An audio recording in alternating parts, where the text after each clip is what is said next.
প্রিয় লিসেনার্স, আজকের এই হরর নাইট এপিসোডে যেই ঘটনাটি আমরা আপনাদের সামনে উপস্থাপন করতে যাচ্ছি, এই ঘটনাটি মাছ ধরা কেন্দ্রিক হলেও আমি গ্যারান্টি দিয়ে বলতে পারবো আপনারা অনেকেই হয়তোবা এই ধরনের মাছ ধরা কেন্দ্রিক ঘটনা খুবই কম শুনেছেন। কখনো কখনো হয়তোবা শুনে থাকবেন, কখনোই বলবো না যে কখনোই শোনেন নাই, এটা বলার কোনো সুযোগ নেই। তবে আমি এতটুকু বলতে পারবো যে মাছ ধরা কেন্দ্রিক এই ধরনের ঘটনাগুলো খুবই কম পাওয়া যায়। আর এমনই একটি ঘটনা আমাদেরকে পাঠিয়েছেন হাসান জাহিদুর রহমান পিয়াল। ওনার বেশ কিছু ঘটনা এর আগেও আমরা প্রচার করেছি, ভয়ের শিহরণ বইয়েও ওনার ঘটনা প্রকাশিত হয়েছে। ওনার বাড়ি ঝালকাঠি জেলার রাজাপুর উপজেলায়। রাজাপুর উপজেলা থেকে আমরা যেই দুইজনের ঘটনা একটু বেশি পাই, তার মধ্যে একজন হচ্ছে সাংবাদিক এনামুল হক আবির ভাই, আর আরেকজন হচ্ছে এই হাসান জাহিদুর রহমান পিয়াল। তো আজকে হাসান জাহিদুর রহমান পিয়াল ভাইয়ের ঘটনাই আপনাদের সামনে উপস্থাপন করতে যাচ্ছি।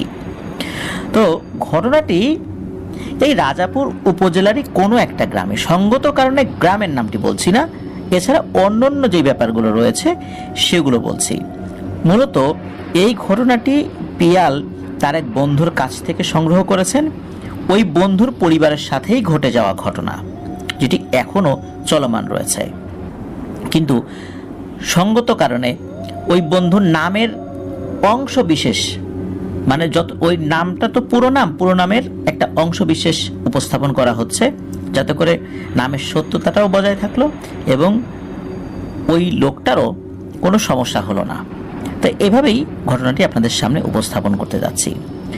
তো মূলত ঘটনাটি যার সাথে ঘটে তার নাম হচ্ছে জামাল শিকদার নামক একজন ব্যক্তি। ওনার বয়স 50 কি 55 বছর হবে। এই জামাল কাকার পেশা মূলত হচ্ছে কৃষিকাজ করা। তবে তার যারা সন্তানরা রয়েছেন, ছেলে বা মেয়েরা যারা, তারা কিন্তু প্রতিষ্ঠিত। আর উনি শখের বশেই মূলত কৃষিকাজ এখন করছেন। তো কৃষিকাজের পাশাপাশি তার একটা নেশা রয়েছে, সেটা হলো মাছ ধরা। বিশেষ করে বৈশাখ মাসে যখন শক্ত ফসলি জমিতে পানি উঠে যায়, তখন উনি মাছ ধরতে নামেন। শুধু উনি না, গ্রামের অনেকেই মাছ ধরতে নামেন আর কি। তো গ্রামের অনেক মানুষই তখন ট্যাটা বা কোচ আর লাইট নিয়ে বের হয় মাছ ধরার জন্য। কিন্তু অন্যদের থেকে এই জামাল কাকা বা জামাল শিকদার কাকা উনি একটু আলাদা।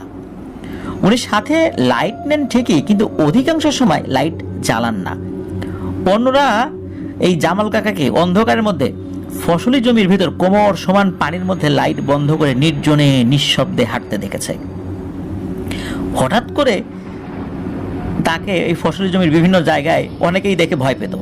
তখন উনি বলে উঠতেন, আরে বেটা আমি জামাল, ভয় নেই রে, তোরা মাছ ধর, আমি ভূত পেত না। তো উনি মূলত সাথে ট্যাটা নিতেন না, উনি সাথে নিতেন বিশাল বড় ধারালো এক রামদা। মূলত উনি অন্য সবার মতো টাকি মাছ, কই মাছ, মানে আমাদের দেশি যে মাছগুলো রয়েছে, যে মাছগুলো পাওয়া যায়, উনি ওইগুলো ধরার চেষ্টা করতেন না। ওনার টার্গেট থাকতো শুধুই বোয়াল মাছ ধরা। আর বড় বোয়াল নাকি ট্যাটা দিয়ে রাখা যায় না, কোপ দিলে বোয়াল মাছ বেশি বড় হলে ট্যাটা ভেদ করে নাকি মাছ বের হয়ে যায়। কারণ বোয়াল মাছ তো খুব পাতলা বডির, মানে তাদের বডিটা তো পাতলা। যাই হোক, তার জন্য উনি বড় দা দিয়ে বোয়াল মাছ কোপানোর চেষ্টা করতেন। আর উনি লাইট না জ্বেলে অন্ধকারে ধানের যে মাঠ, ওই মাঠের মধ্য দিয়ে উনি হাঁটতেন যখন মাঠে পানি উঠে যেত। তো বোয়াল মাছ আবার লাইটের আলো দেখলে পালিয়ে যায়।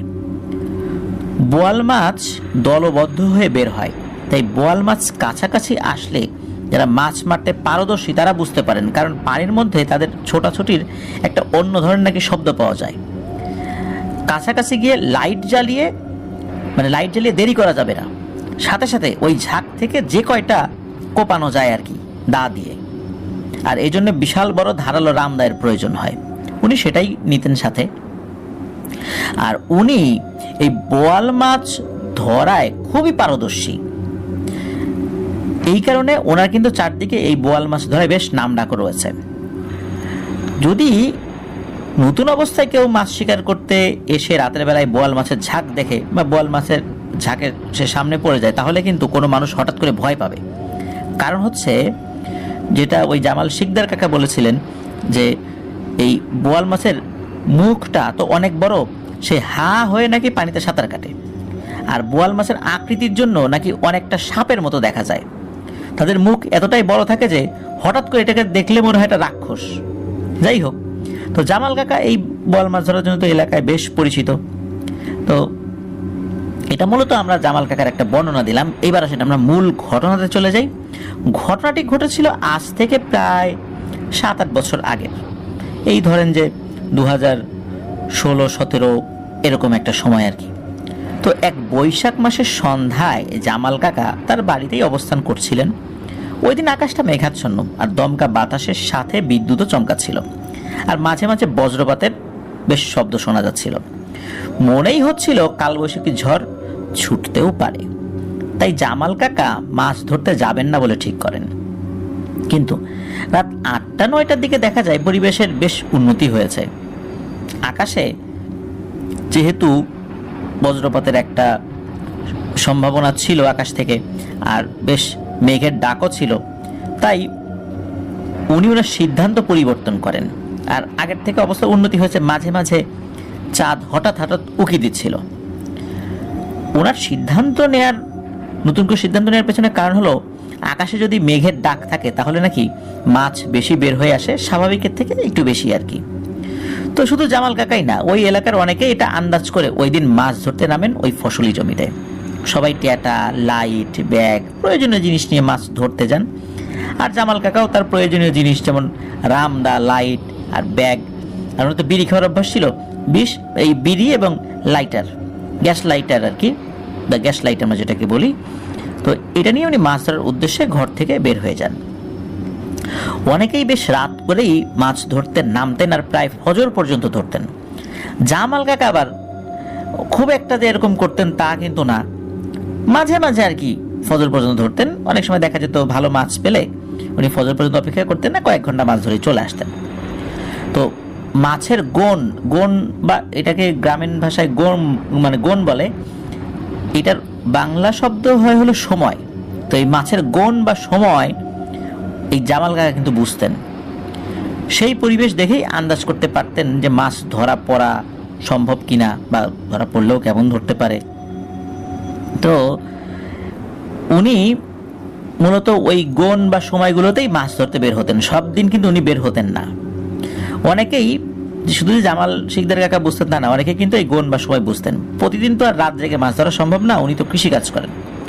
আর এলাকার অন্য যারা মাছ ধরতে রাতের বেলা ওই ধানি ফসলি মাঠে যেতেন, তারা কিন্তু সবাই মিলে এলাকার যে ধানের মাঠ বা কোলাগুলো আছে তার পাশ দিয়ে বয়ে যাওয়া ছোট বড় নালা বা খাল বা বেরগুলোর সাথে এই ধানের মাঠের একটা যে চেলা বা সুরঙ্গ কেটে দিয়ে যেন মাছগুলো ওই খাল বা নালা দিয়ে খুব সহজে যেন ওই মাঠে উঠে আসতে পারে, এরকম কাজ করে দিতেন আর কি। তো জামাল কাকাদের এলাকায় বেশ কয়েকটি ধানের মাঠ রয়েছে। প্রতিটি ধানের মাঠের আলাদা আলাদা নাম আছে। ঠিক তেমন একটা মাঠ যার নাম হচ্ছে পূব কোলা, মানে পূর্ব দিকের কোলা। তো এই মাঠটি বেশ ঢালু, তাই প্রায়ই কোমর সমান পানি হয় এখানে। আর এই পূবকোলার পাশ দিয়ে বড় একটা খালও বয়ে গেছে। ওই খালের সাথেও ওই পূবকোলার একটা চেলা বা ছোট সংযোগ স্থল তৈরি করা আছে। আর এই কোলায় কিন্তু বেশ ভালোই মাছ পড়ে। এই পূবের কোলায় বেশি পানি থাকায় মাছ ধরতে কিন্তু কষ্টও হয়, আর এটা বড়ও অনেক। মাঝে মাঝে মানুষজন ভয়ও পেয়েছে এই পূবকোলায়। এই চারপাশের এক পাশে তো শুধু বাড়িঘর, আর বাকি 3 পাশটা কিন্তু জঙ্গল, খাল। তো বেশ ভয় লাগাটাই কিন্তু স্বাভাবিক এই পূবকোলায়। কিন্তু এখন কিন্তু পাশে বড় একটা খাল থাকায় আগের মতো এরকম নাই। এখনো বেশ ভালোই মাছ পাওয়া যায়, এখনো বোয়াল মাছ শিকার করার জন্য এটা কিন্তু খুব একটা আদর্শ জায়গা। একটু প্রবলেম ওই সময় ছিল বা এখনো আছে, মানুষজন ভয় টয় পেলেও এখনো মানুষজন ওখানে আসে। তো জামাল কাকা এই পূবের কোলাতেই যান, কিন্তু উনি পূবের কোলায় না নেমে এই খালের পাড় ধরে হেঁটে হেঁটে তাদের তৈরি করা চেলাগুলোর কাছে গিয়ে একটা চেলার কাছে অপেক্ষা করতে থাকেন। অন্ধকারের মধ্যে লাইট জ্বালাচ্ছেন না উনি। এটা মোটেও কিন্তু সাধারণ ব্যাপার না, কারণ চেলাগুলো একদম খালের পাশে নির্জন জায়গায় খনন করা হয়। আর একা একা ওইখানে অন্ধকারে বসে থাকা মোটেও সহজ কথা নয়। কিন্তু জামাল কাকা খুবই সাহসী একজন মানুষ। তো তিনি এভাবেই এক একটা জায়গায় গিয়ে চুপটি করে বসে থাকতেন। খাল থেকে বলের যে ঝাঁক ওই চেলা দিয়ে প্রবেশ করবে ধানের মাঠের মধ্যে, আর তখন মাছের ঝাঁকের ওই চলাচলের একটা শব্দ আছে, তা শুনে জামাল কাকা লাইট জ্বালান আর রামদা দিয়ে যে কয়টা পারেন কুপিয়ে রেখে দেন। তো কোপালে অনেক সময় মাছ দুই ভাগ হয়ে যেত, আঘাতপ্রাপ্ত হয়ে মরে ভেসে উঠতো অল্প সময়ের মধ্যে। তখন এগুলো আবার এক জায়গা করে উনি নিয়ে আসতেন। তো উনি বোয়াল মাছ ধরার জন্য এই পদ্ধতিটাই বেশি ব্যবহার করতেন। তো যাই হোক, ওই দিনও জামাল কাকা ওই পুপ কোলার পাশ দিয়ে খালের গা ঘেঁষে বয়ে যাওয়া ছোট মেঠো পথ দিয়ে ঝোপ জঙ্গলের মধ্যে দিয়ে একা একা তার পরিকল্পনা অনুযায়ী চেলার কাছে যান। তো উনি ওখানে গিয়ে মাছের ঝাঁকের জন্য অপেক্ষা করবে। তো সেখানে পৌঁছে বেশ কিছুক্ষণ উনি অপেক্ষা করেনও। একটা বড় তাল গাছের নিচে কোলার দিকে মুখ করে বসে আছেন জামাল চাচা।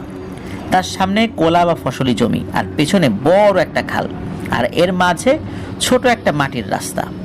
যাই হোক, রাত তখন বেশ গভীর, খালে জোয়ার এসেছে, চেলা দিয়ে ধানের যে মাঠ ওই মাঠের মধ্যে পানি ঢুকছে। জামাল কাকা প্রায় 2 ঘন্টা অপেক্ষা করছেন।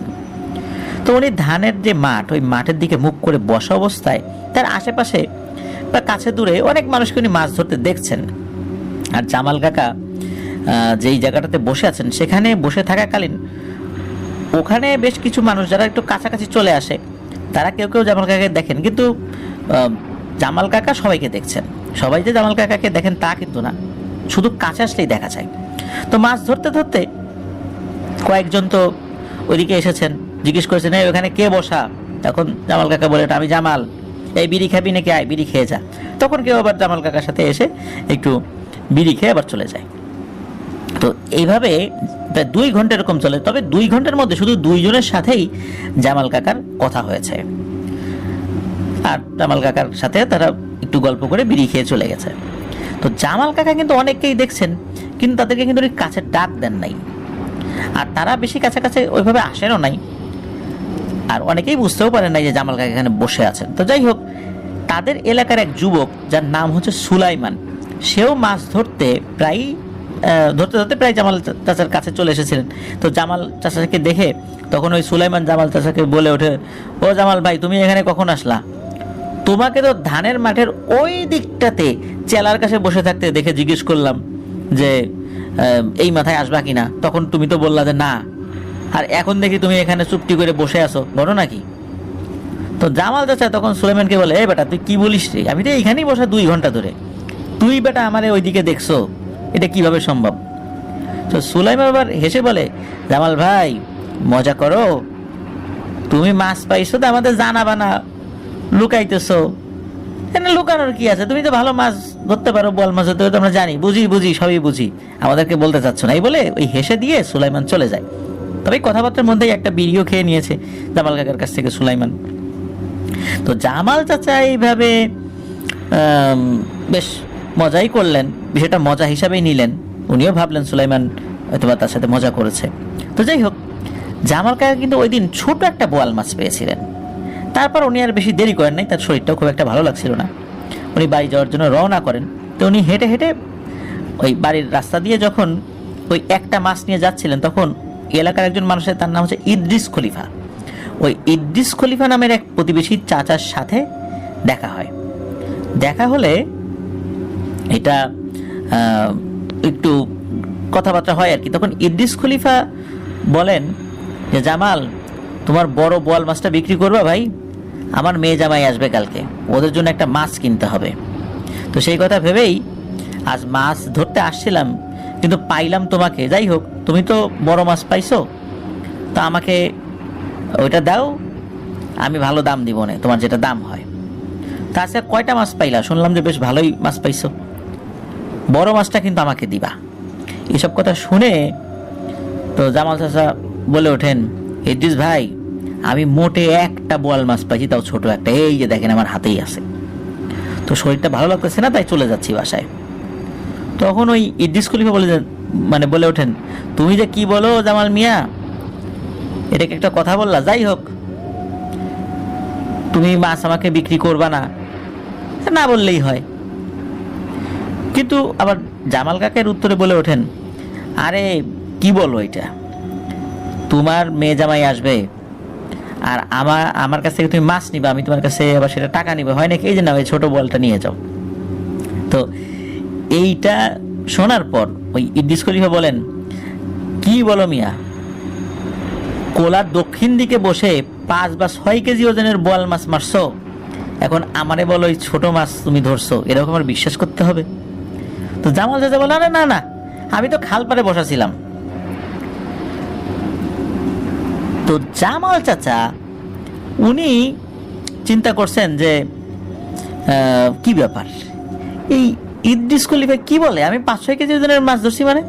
আর এদিকে ইদ্রিস যিনি, তো উনি চিন্তা করছেন জামাল তো মাছ বিক্রি করবে না, তাই অস্বীকার করতেছে, আমার কাছে হয়তো বা মাছ বিক্রি করলে বেশি দাম পাবে না, বাজারে গেলে বেশি দাম পাবে, এই জন্য হয়তো বা আমার কাছে সে বিষয়টা স্বীকার করতে চাচ্ছে না। কিন্তু জামাল চাচার মাথায় ঢুকছে না, ওই একটু আগে সুলাইমান কি বলে গেল, এখন আবার ইদ্রিস খলিফা কি বলে। তো যাই হোক, এত সব কিছু না ভেবে জামাল চাচা বাড়িতে পৌঁছে যান, একটু ফ্রেশ হয়ে হালকা খাওয়া দাওয়া করে ঘুমিয়ে পড়েন। প্রথম দিন শুধু এতটুকুই ঘটেছিল। পরের দিন সকালবেলা উনি ঘুম থেকে উঠে বাড়ির টুকিটাকি কাজ করে স্থানীয় বাজারে বাজার করার জন্য যান আর কি। তো বাজারে তার পরিচিত অনেক লোকজন তাকে দেখে বলে, জামাল মাছ একা একাই খাইলা।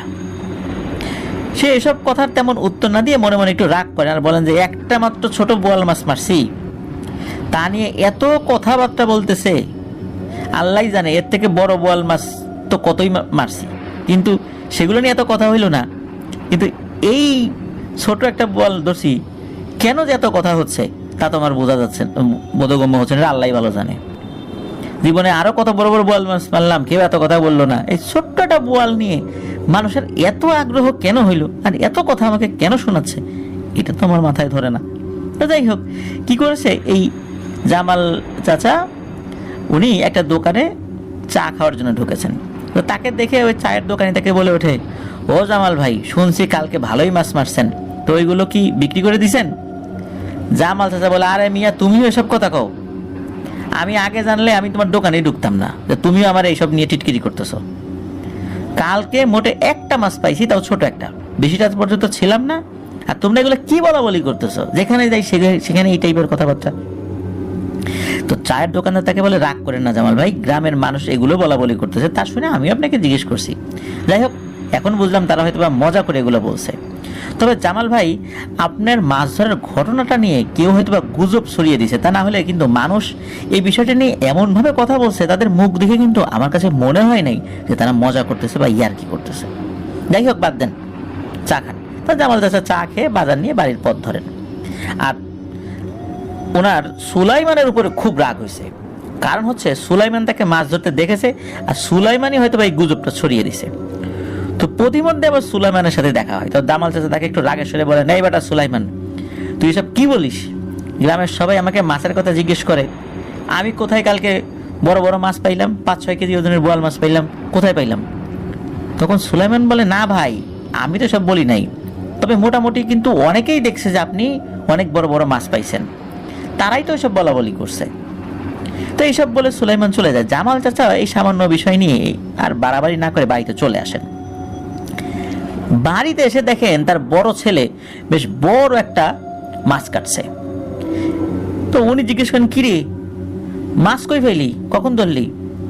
তার ছেলে এই জামাল কাকার দিকে তাকিয়ে থাকে অবাক হয়ে, আর ওইদিকে জামাল চাচার স্ত্রী তাকে বলে, কেন কালকে রাত্রে তুমি প্রথমবার এসে এই মাছটা দিয়ে আবার চলে গেলে, তারপর আবার একটা মাছ আনলা ছোট, তো ওইটা রেখে দিছি, আর ছেলেরে বললাম যে এই বড় মাছটা কাট, আর তুমি এখন জিজ্ঞেস করতেছো যে সে মাছ কই পাইছে।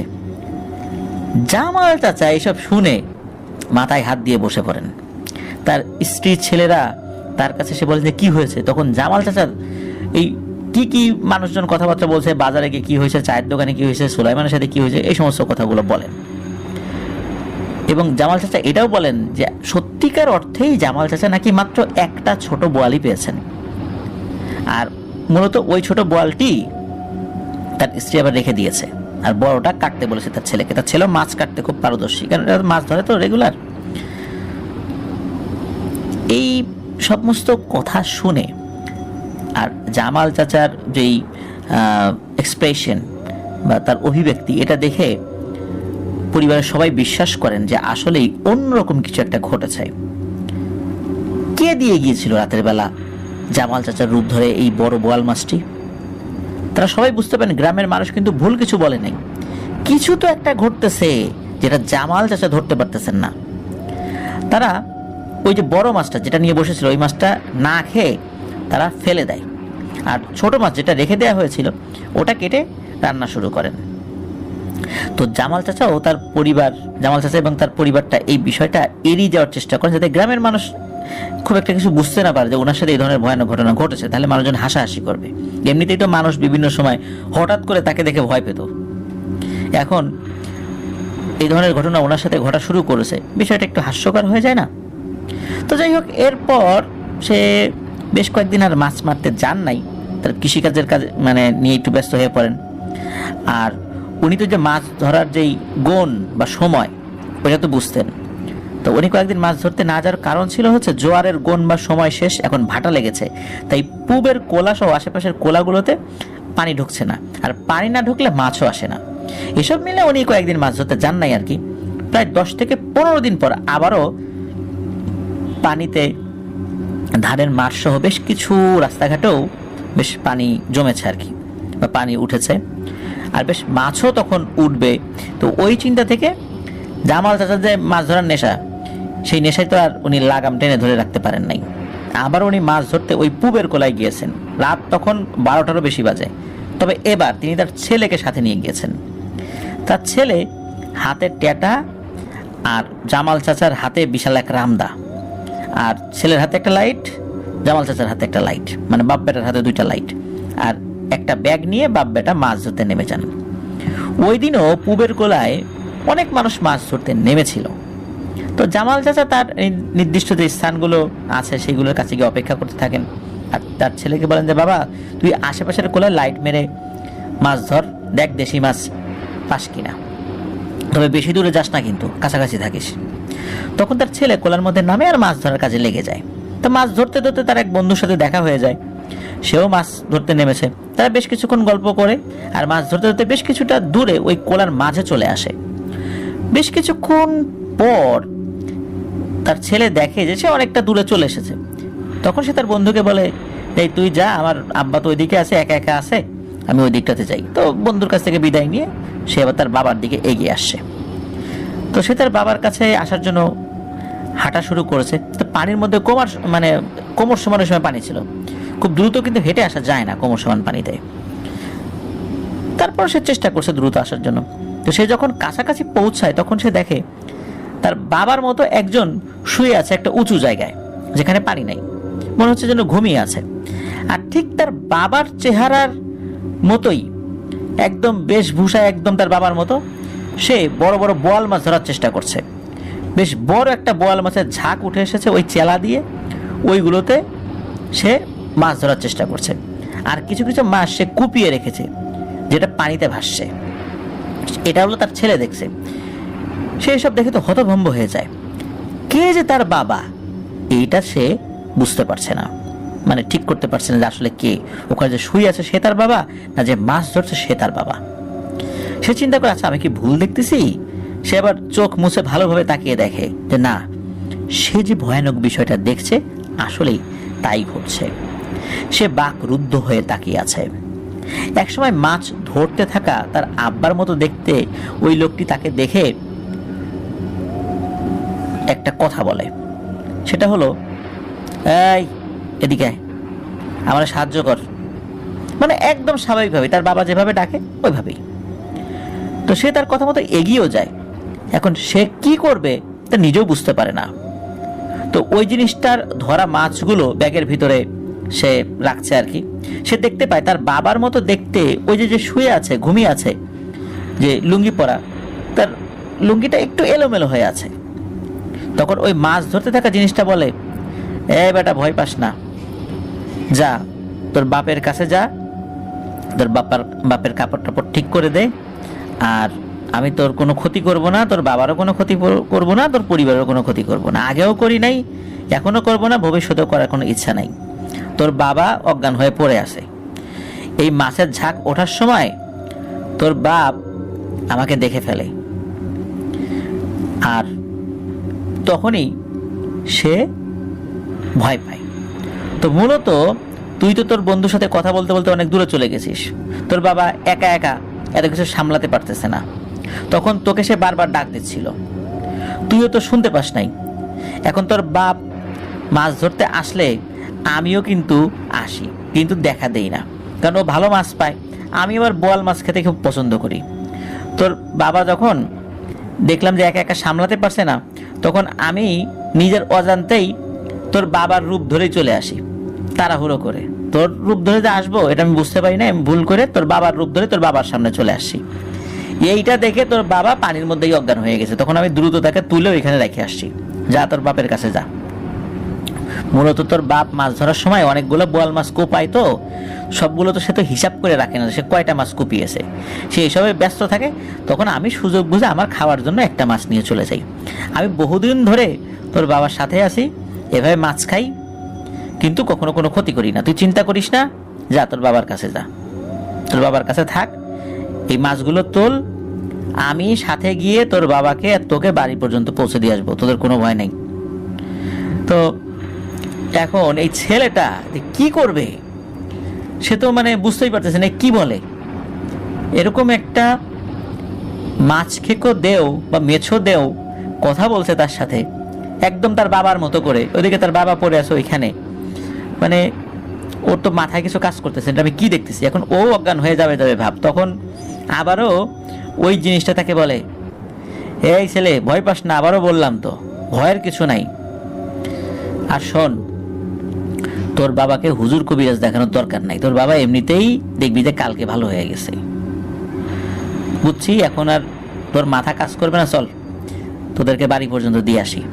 তো ওই অভাবটা কি করেছে, এই যে জামাল চাচাকে মানে একটা হাত তার কাঁধের উপর দিয়ে আমরা যেভাবে কোনো একটা অসুস্থ মানুষকে হাঁটিয়ে হাঁটিয়ে নিয়ে যাই, তো ওইভাবে তাকে নিয়ে যাচ্ছে। তো সেও তো খুব শক্তিশালী আর কি, মানে ওই পিশাচটা আর কি।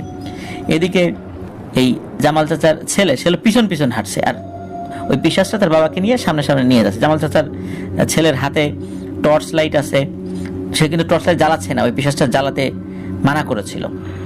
তারপর ট্যাটা আছে, রামদা আছে, সব আছে। ওই ট্যাটা রামদা যে লোহা, এটা দেখে এটা নিয়ে আসলে ওই পিশাচের কোনো মাথা ব্যথা নেই। তার ছেলেও যাচ্ছে পিছু পিছু।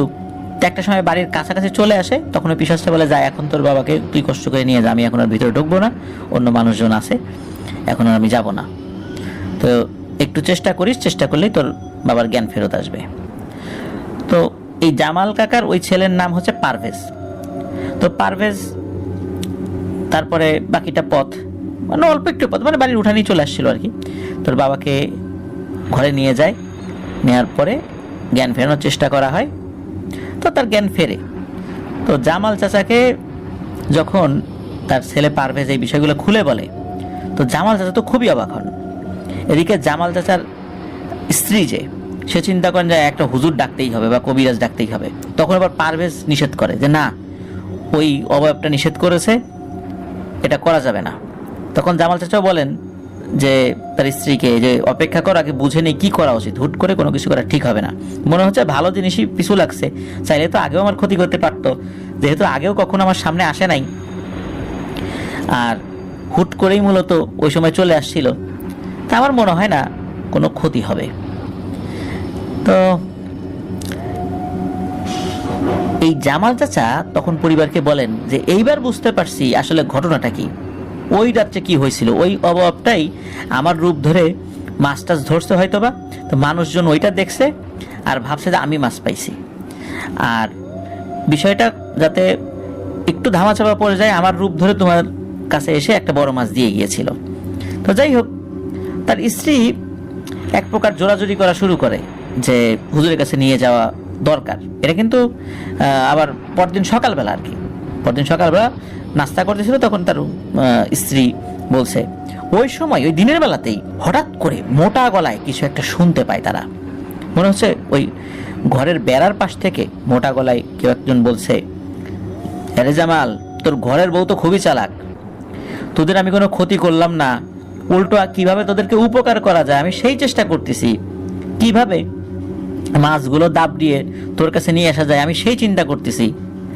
আর তোর বউ কিনা আমাকে তাড়ানোর জন্য হুজুর কবিরাজের কথা বলে। আমি না তোর ছেলেকে বলে দিলাম যেগুলো করার দরকার নাই, আমি তোদের কোনো ক্ষতি করব না। তো হুজুর কবিরাজ কি করবে রে আমার, যা হুজুর কবিরাজের কাছে যা, দেখি ওরা আমার কি করতে পারে।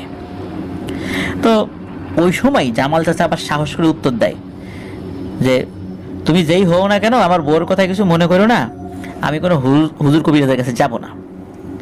তখন আবার ওই অশরীরটা বলে, শোন, তুই সুস্থ হয়ে আবার মাছ ধরতে যাস, কোনো ক্ষতি হবে না। মাছ যদি একটু বেশি পাস বা কম পাস, বেশি পেলে আমার জন্য কিছুটা একটু বেশি রাখিস, কম পেলে সামান্য কিছু রেখে যাবি। এটাই তোর কাছে আমার অনুরোধ থাকবে, কারণ তোদের মতো আমরা ওইভাবে মাছ ধরে খেতে পারি না, এটা আমাদের একটা সীমাবদ্ধতা। ধরতে পারি তবে তোদের মতো করে পারি না, সুতরাং এটাই তোর কাছে আমার একটা অনুরোধ থাকলো। আমি যেহেতু বোয়াল মাছ খেতে পছন্দ করি আর তুইও ভালো বোয়াল মাছ ধরিস, এই জন্য তোর সাথে যেন আমার সম্পর্কটা খুব ভালো থাকে। এরপর সবকিছু প্রায় স্বাভাবিক। এক সপ্তাহ চলে গেছে, জামাল চাচা এর ভিতরে মাছ ধরতে যান নাই। তো উনি এলাকার মানুষের কাছে জানতে পারেন যে বেশ ভালোই মাছ ধরা পড়ছে এর ভিতরে, কিন্তু জামাল চাচা মাছ ধরতেছে না। এর কারণ তো অনেকেই জানতে চান, কি ব্যাপার, বোয়াল মাছ তো ভালোই আসতেছে, অনেকে ধরতেছে, তো আমরাও তো পাচ্ছি, তো তুমি মাছ ধরতে যাও না কেন? তখন জামাল চাচা বলে যে আমার শরীর ভালো না। এভাবে আরো প্রায় 2-3 দিন কেটে যায়। এদিকে জামাল চাচাও তো আর মাছ ধরতে যাচ্ছে না। এর মধ্যে একদিন রাত্রে জামাল চাচা একটা ভয়ানক স্বপ্ন দেখেন। তো উনি স্বপ্নের মধ্যে দেখেন যে উনি যে রুমে ঘুমাতেন ওই রুমের জানালাটা খোলা, আর তার ঘরের ওই জানালার পাশে কিন্তু ধানের মাঠ রয়েছে। তো ওই দিক দিয়ে বিশাল একটা ছায়া মূর্তি হেঁটে আসছে। হেঁটে না, মনে হচ্ছে এটা যেন ভেসে ভেসে আসছে। উনি খুব ভালো করে দেখার চেষ্টা করেন, তখনই বুঝতে পারেন যে এটা হচ্ছে ওই অবয়বটা, ওইটাই ভেসে ভেসে আসছে। একটা সময় ওই অবয়বটা এই জামাল চাচার সুরত ধরে আসছিল, তো সে তার মূল সুরতে চলে আসে। তখন দেখে একটা লম্বা লিকলিকে দেহ, যার মুখটা অস্বাভাবিক রকমের লম্বা আর জিভটাও লম্বা। এই জিহবাটা ঝুলে রয়েছে, মানে মুখের বাইরে ঝুলে রয়েছে, আর চোখ দুটো কোটরের মধ্যে ঢুকে আছে, কিন্তু লাল টকটকে। চোখ দুটো ছোট কিন্তু লাল টকটকে, আর মনে হচ্ছে সে খুব রেগে আছে। তখন ওই অবয়বটা ফিসফিস গলায়, কিন্তু জোরে জোরে ফিসফিসিয়ে কথা বলা যায় না ওই রকম, তো ওইভাবে বলছে, কিরে জামাল, তোরে না বলছি যে আমি তোর কোনো ক্ষতি করব না, তুই ঠিক যেভাবে মাছ ধরতি সেভাবে মাছ ধরবি, ভাগ্যে থাকলে পাবি, আমি চেষ্টা করবো যাতে তুই ভালো মাছ পাস, কিন্তু তুই কিন্তু মাছ ধরতে যাচ্ছিস না। আসলে আমারই ভুল হয়েছিল, ওই দিন তোকে সাহায্য করতে না আসলে তুইও ভয় পেতি না, আর আমারও মাছ না খেয়ে থাকা লাগতো না। এই দেখ, মাছ না পেয়ে আমি এখন মরা সাপ খাই, মরা সাপ খাবি, নে খা। তখন জামাল চাচা স্বপ্নের মধ্যে বলে, না, আমি মরা সাপ খাবো কেন? তখন ওই অবয়বটা বলে, তুই তো ভালোই আছিস, সবাই মাছ ধরে, অনেক মাছ, তুইও মাছ পাস, কিন্তু এখন তুই মাছ ধরতে যাস না, আর আমারও মাছ খাওয়া হয় না, তো তোর সাপ খাবি না? আমার সাপ খাওয়ানোর জন্য বাধ্য করতেছিস না, তুইও সাপ খা। এই বলে ওই জামাল চাচা জানালার মধ্যে দিয়ে হাত ঢুকিয়ে একটা আধা খাওয়া সাপ, জামাল চাচা তো মশারি টাঙিয়ে শুয়েছেন, তার পাশে ওনার স্ত্রী ছিল, একটা আধা খাওয়া সাপ ওনার মশারির উপর ছুঁড়ে মেরেছে। ওই সাপটা আবার ওই মশারির উপরে গিয়ে পড়েছে, মশারির উপরে পড়ে কিছুটা ঝুলে আছে। মশারির উপর একটা ভারী জিনিস পড়লে একটু নিচের দিকে চোখা হয়ে ঝুলে থাকে না, তো ওইভাবে ঝুলে আছে। তো ও জামাল চাচা কি করছে, ধর্মরিয়ে জেগে উঠছে, সারা শরীর একদম ঘেমে তার ভিজে গিয়েছে। তো উনি ওই জানালার দিকে তাকিয়েছেন, জানালাটা কিন্তু খোলা ছিল। উনি দেখেন সত্যিই জানালার কাছে একটা অবয়ব দাঁড়িয়ে আছে। চাঁদের আবছা আলোতে স্পষ্টভাবে দেখা যাচ্ছে একটা পচার তীব্র গন্ধ ওনার ঘরের মধ্যে ছড়িয়ে পড়েছে। তো এসব দেখে উনি চিৎকার করে ওঠেন। ওনার পাশে শুয়ে থাকা তার স্ত্রী চিৎকার শুনে জেগে যান। তো উঠে লাইট জ্বালিয়ে দেখেন এক অদ্ভুত ঘটনা, বিছানার মশারির উপর ওই স্বপ্নে দেখা যায় ব্যাপারটা ওইটাই সত্য হয়েছে। একটা পচা গলা আধ খাওয়া সাপ ওই মশারির উপরে পড়ে আছে। ওইটা দুর্গন্ধে একদম রুমের অবস্থা খারাপ। আর জানালার দিকে টর্চ মেরে তখন আর কোনো অভাব উনি দেখতে পান নাই। এদিকে জামাল চাচা কিন্তু ভয়ে জ্ঞান হারান নাই, তবে ভয়ে একদম গুটিসুটি হয়ে বসে আছেন। উনি তো চিৎকার চেঁচামেচি শুরু করেছেন, ওনার চিৎকারে ওনার ছেলে মেয়েরা ছুটে এসেছেন। তো জামাল চাচা স্বপ্নের কথা সবাইকে বলেন। তার স্ত্রী মেয়ে তখন বলে, বাবা তোমাকে হুজুরের কাছে যেতেই হবে। কি আর করা, পরের দিন সকালবেলা ঘুম থেকে উঠে খাওয়া দাওয়া সেরে এক কবিরাজের কাছে তারা যান। সে কবিরাজের কাছে সবকিছু খুলে বলা হয়। তো কবিরাজ সবকিছু শুনে বলে, জামাল তুমি তো প্রথমেই এই সমস্যার সমাধানের জন্য আসতে পারতা, আর যদি নাও আসতা তারপর তো তুমি অশরীরটার কথা শুনতে পারতা, মনে হয় না সে তোমার কোনো ক্ষতি করতো। তবে হ্যাঁ, দীর্ঘদিন যদি এই ধরনের কোনো মেছো দেও বা এই টাইপের পিশাচের সাথে মানুষ প্রত্যক্ষভাবে সম্পর্কযুক্ত থাকে, তাহলে কিন্তু মানুষের শারীরিক ক্ষতি হওয়ার সম্ভাবনা থাকে 100%। তো জামাল চাচা তাকে বলে যে এলাকার মানুষ তো বিভিন্ন জন অনেক কথা বলবে, কারণ তার তো মাছ ধরার প্রবল ইচ্ছা, আর আমার মাছ ধরার অভিজ্ঞতাও আছে। এখন এইসব কিছু দেখে অনেকেই কিন্তু বলতো এই জামালের সাথে মেসোপেতনি আছে, না হলে সে এত মাছ পায় কিভাবে। এখন সত্যি সত্যি মানুষজন যদি এটা জানে তাহলে তো মানুষ খুব হাসি তামাশা করবে, তখন তো গ্রামে মুখই দেখাতে পারবো না যে সত্যি সত্যি মেসোপেতনি তাকে ধরছে। তখন জামাল চাচা বলেন যে হুজুর আপনি এটা একটা ব্যবস্থা করেন। তখন ওই হুজুর বা কবিরাজ উনি বলেন যে এই বিষয়টা খুব গোপন রেখো, আমি দেখি কি করা যায়। এই বলে ওই জামাল চাচার উপর ওই জিনটাকে হাজির করানোর চেষ্টা করেন। তো বেশিক্ষণ চেষ্টা করতে হয় নাই, অল্প সময়ের মধ্যেই ওই জিনটা জামাল চাচার উপর হাজির হন। হাজির হয়েই জামাল চাচার যে পরিবার ছিল তাদেরকে বলছে, কিরে জামাল রে, সত্যি সত্যি তোরা হুজুর কবিরাজের কাছে নিয়ে আসলি? আচ্ছা সমস্যা নাই। এসেই এই কথা বলছে। তো কবিরাজ জিনের সাথে কথা বলার জন্য মানে কেবল মুখ খুলেছে, সাথে সাথে ওই জামাল চাচার শরীর ভিতরে ছিল তো তো হাত উঁচু করেছে, হাত উঁচু করে কবিরাজকে থামিয়ে দিয়েছে এবং বলছে, থাক, কিছুই বলতে হবে না আপনাকে, আপনি কি বলবেন আমি জানি। আপনি তো বলবেন আমাকে চলে যেতে হবে, আর আমি যদি না যেতে চাই যে কোনোভাবেই হোক আপনি আমাকে তাড়িয়ে ছাড়বেন, তাই তো এগুলোই তো বলবেন। এ তো খুব সাধারণ কথা, আপনাকে এসব কিছুই করতে হবে না, আমি ওকে এমনিতেই ছেড়ে দিয়ে চলে যাব।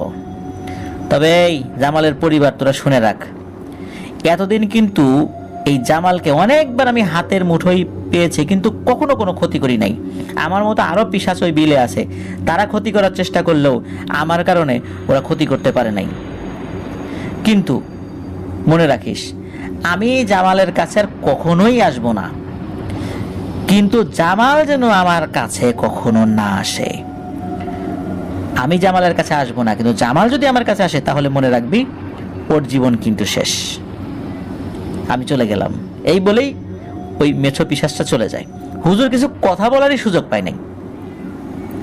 তো হুজুর বলেন যে এই জিনটা খুবই ধূর্ত। এর মধ্যে আবার জামাল চাচারও যখন জিনটা চলে গেছে, জামাল চাচার সেন্স ফেরত আসছে। এতক্ষণ কি হয়েছে উনি তো বলতে পারেন না। তো এই হুজুর বা কবিরাজ, উনি মানে কবিরাজ গোছেরই একজন হুজুর আর কি, তো উনি জামাল চাচাকে কিছু আমল শিখিয়ে দেন আর একটা আতর পরে দেন এবং বলেন যে এই আতরটা রাতের বেলা যেন উনি শরীরে মেখে একটু একটু করে মেখে উনি শুয়ে থাকেন, আতরটা শেষ হয়ে গেলে আবার ওনার কাছে এসে যেন আবার একটা পরা আতর নিয়ে যান। তো এইভাবেই যেন উনি মানে চলেন আর কি, এইভাবেই চলতে হবে তাকে, আল্লাহর রহমতে কোনো সমস্যা হবে না। তো এই তদবির নিয়ে জামাল চাচা বাড়িতে ফেরত আসেন। এরপর বেশ কিছুদিন সব কিছু স্বাভাবিক, কোনো সমস্যা না। জামাল চাচাও তার রেগুলার জীবনে ফেরত আসেন। বাড়ির আশেপাশের ডোবা নালাতে রাতে লাইট হাতে ট্যাটা দিয়ে মাছ ধরতে যান।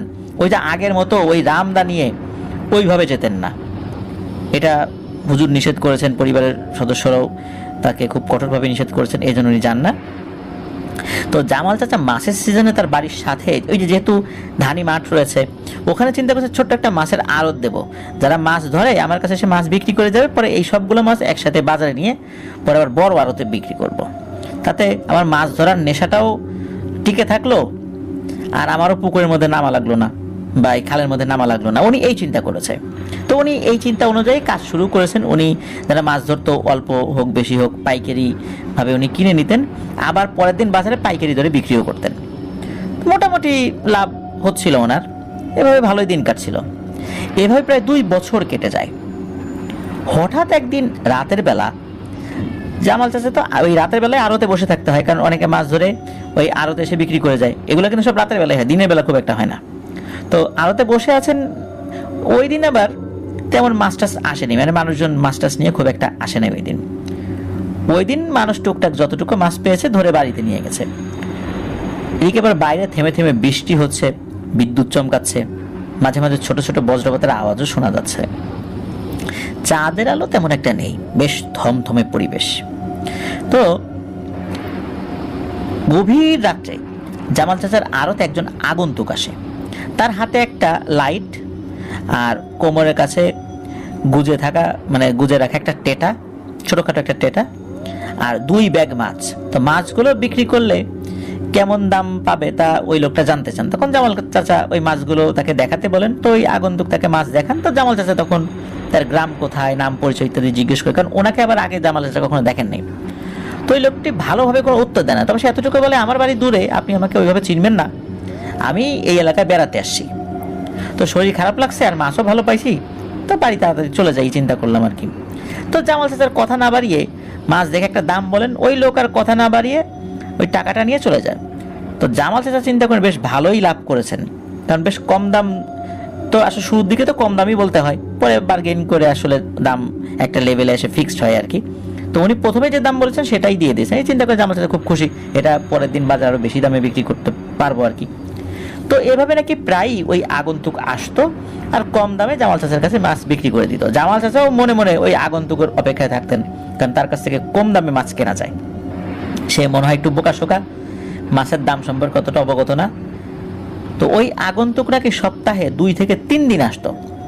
তো জামাল চাচা তার ছেলে বা পরিবারের অন্য সদস্যরা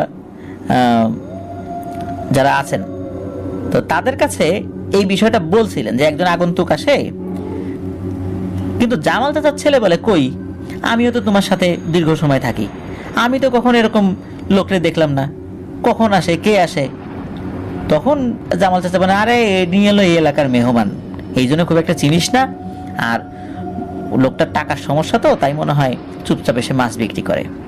পারতপক্ষে যখন লোকজন শূন্য থাকে আর তুইও যখন আশেপাশে থাকিস না, তখনই দেখি যে ওই লোকটা আসে। তো এদিকে কি হয়, একদিন রাত্রে মাছের কিন্তু খুব চাপ বলতে অনেকেই মাছ পেয়েছেন, জামাল চাচার আড়তে এসে মাছ বিক্রি করছেন। তো জামাল চাচা এবং তার বড় ছেলে আড়তে কাজ করছেন। রাত তখন প্রায় 3টা।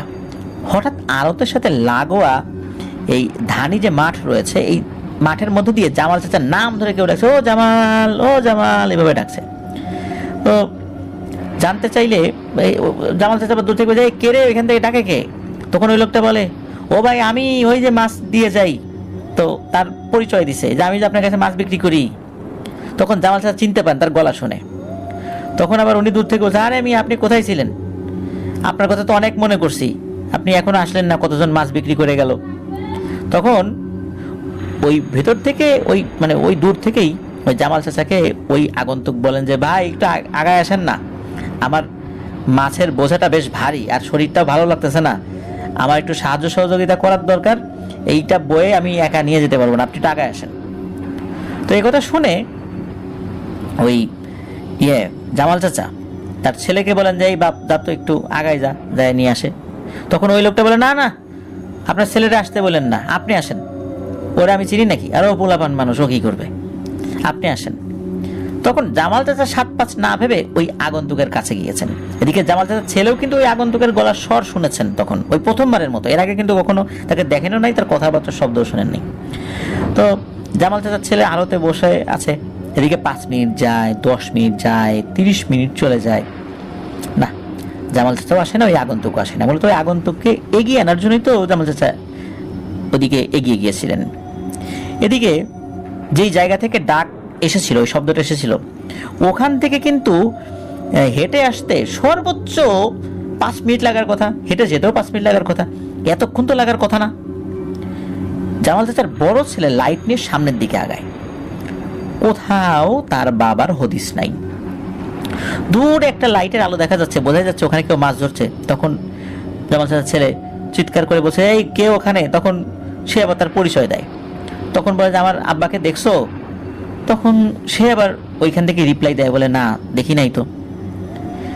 এমনিতেই তো জামাল চাচার সাথে একটা ঝামেলা ছিল, হঠাৎ করে এরকম একটা বিষয় হলো, কোনো বিপদ আপদ হলো না তো? তখন জামাল চাচার ছেলে দ্রুত, তার বাসা তো একদম কাছেই আর কি, দ্রুত বাসায় যায়, তার মা সহ আরো তার যার ভাই বোন আছে সকলকে ডাকে। তারা তো ওই সময় ঘুমিয়ে গিয়েছে, রাত তখন তো 3টারও বেশি। তারাও তো বের হয়ে আসছে, আরো তার কাছে আসছে, খোঁজাখুঁজি শুরু করে। জামাল চাচাকে কোথাও পাওয়া যায় না। ওই সময় জামাল চাচার একটা মিসিং ডায়েরি পর্যন্ত তারা করার চেষ্টা করেছিলেন, যে জামাল চাচা কোথায় হারিয়ে গেলেন, কোনো মানুষ তাকে অপহরণ করলো, কোনো ক্ষয়ক্ষতি হলো, মেরে ফেললেও তার লাশটাও কিন্তু পাওয়া যায়নি। কিন্তু 2 মাস পরিবারকে এরকম দুশ্চিন্তার সাগরে ভাসিয়ে হঠাৎ করে 2 মাস পর অজ্ঞান অবস্থায় তার বাড়ির উঠোনেই তাকে পাওয়া যায়। একদিন সকালবেলা দরজা খুলে দেখে জামাল চাচা উঠোনে পড়ে আছেন। তো জামাল চাচাকে দেখে তো বাড়িতে চিৎকার চেঁচামেচি শুরু হয়ে যায়, এলাকায় বিশাল সাড়া পড়ে যায় যে জামালকে পাওয়া গেছে। তো তার জ্ঞান ফেরত আনা হয়।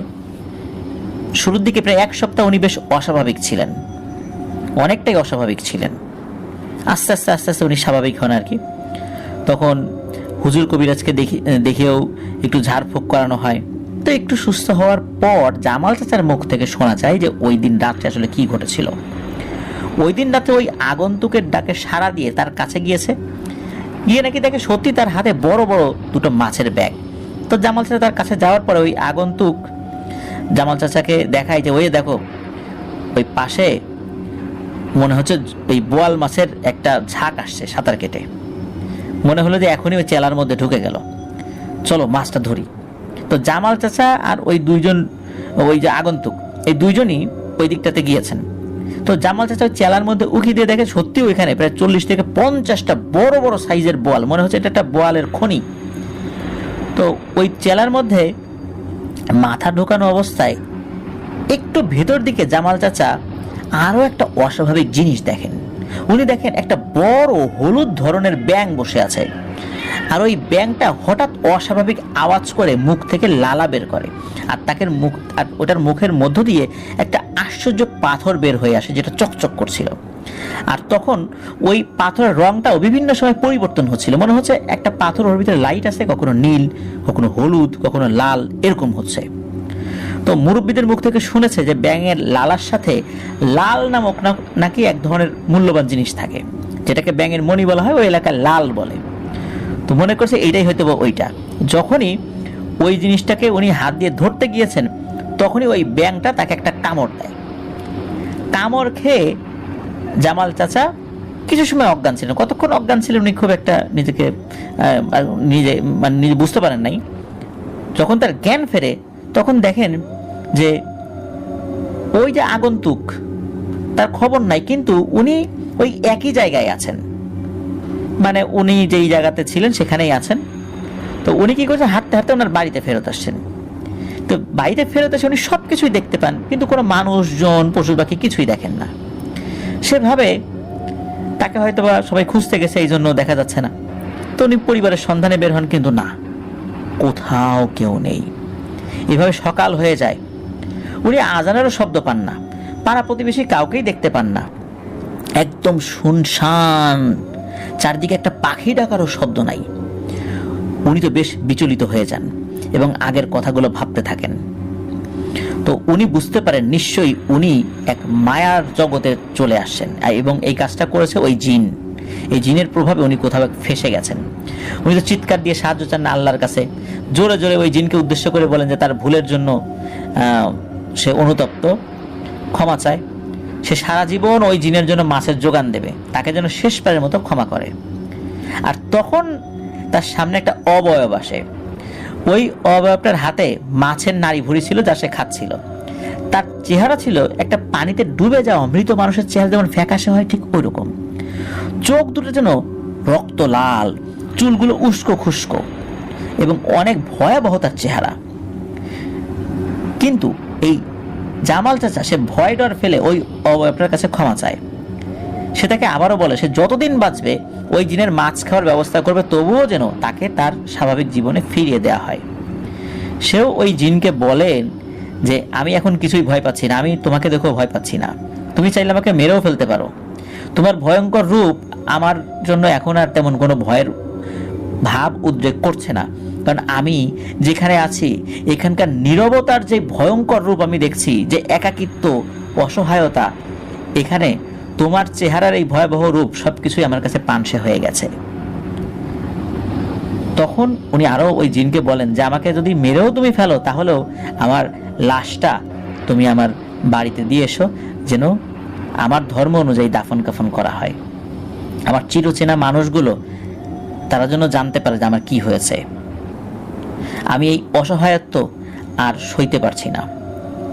তখন ওই অবয়বটা তাকে বলে তোকে মেরে কি আর পাবো রে, তোকে আবার স্বাভাবিক জীবনে ফিরিয়ে দিয়েও তো আমার তেমন কোনো লাভ হবে না, তুই আর কতদিনই বা বাঁচবি, আর মাছ কতদিনই শিকার করবি, বয়স বেশি হয়ে গেলে তো আর মাছ শিকার করতে পারবি না।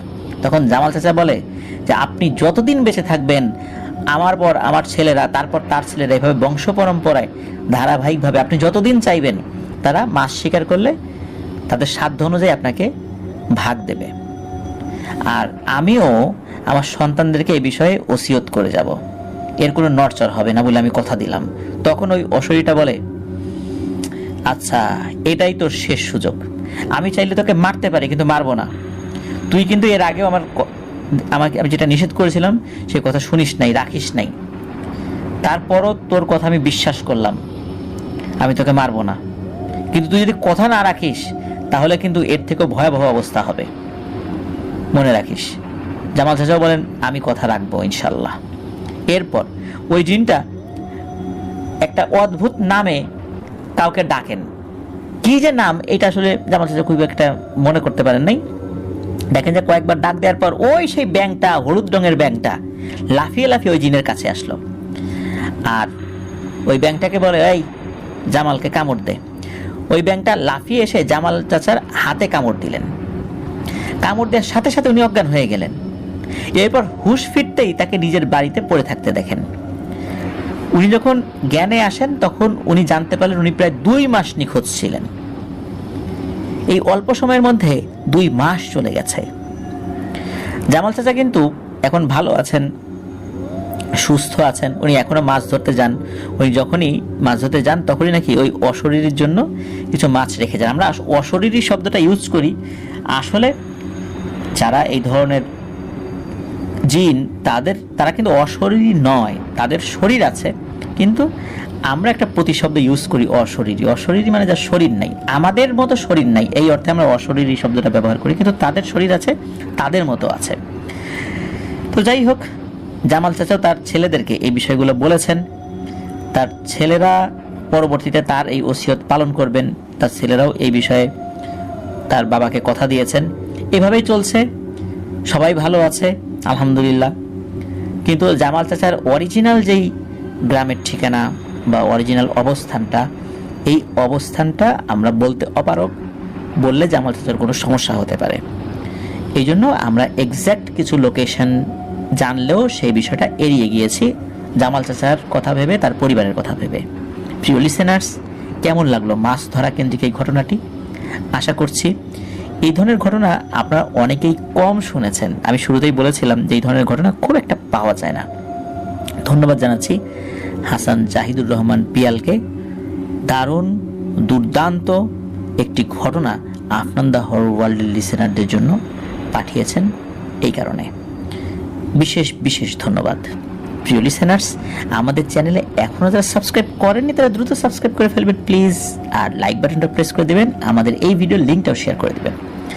প্রিয় লিসেনার্স, আপনারা যারা ঘটনা পাঠাতে চান তারা লিখে অথবা রেকর্ড করে যে কোনোভাবে ঘটনা পাঠাতে পারবেন afnanthehorrorworld@gmail.com এই ইমেল অ্যাড্রেসে। ইমেল অ্যাড্রেসের স্পেলিংটা হচ্ছে AFNANTHEHORRORWORLD afnanthehorrorworld@gmail.com। এই স্পেলিংটাও আমরা আমাদের ভিডিও ডেসক্রিপশনে দিয়ে রেখেছি, সেখানে গিয়ে স্পেলিংটা চেক করে নিতে পারবেন। প্রিয় লিসেনার্স, আমাদের ফেসবুক পেজ এবং গ্রুপ রয়েছে আফনান দ্য হরর ওয়ার্ল্ড নামে, যেটার লিঙ্কও এই ভিডিও ডেসক্রিপশনে দেওয়া রয়েছে, সেখানে গিয়ে আপনারা আমাদের পরিবারের সদস্য হয়ে আমাদের ফেসবুক পেজে কমেন্ট করতে পারেন, ফেসবুক গ্রুপে পোস্টও করতে পারবেন। প্রিয় লিসেনার্স, আমার আরও একটি ইউটিউব চ্যানেল রয়েছে আফনান্স বি নামে, সেটাতেও আপনারা সাবস্ক্রাইব করতে পারেন। আজকের এই এপিসোড এখানেই সমাপ্ত করছি। প্রিয় লিসেনার্স, যারা আমাদের সাথে যুক্ত হচ্ছেন বা পরবর্তীতে হবেন, সকলকে আবারও শুভেচ্ছা জানাচ্ছি। আমার জন্য দোয়া করবেন, আমার পরিবারের জন্য দোয়া করবেন, আপনাদের জন্য দোয়া রইল, আপনাদের পরিবারের প্রত্যেকের জন্য দোয়া রইল। মহান আল্লাহ সুবহানাহু ওয়া তাআলা আমাদেরকে ভালো রাখুন, সুস্থ রাখুন, নিরাপদে রাখুন, আপনার দাহর ওয়ার্ল্ডের সাথে রাখুন। আসছে সোমবার অমীমাংসিত রহস্যের আরও একটি নতুন এপিসোড শোনার আমন্ত্রণ জানিয়ে বিদায় নিচ্ছি। আসসালামু আলাইকুম। প্রিয় লিসেনার্স, আসসালামু আলাইকুম। দেশ ও দেশের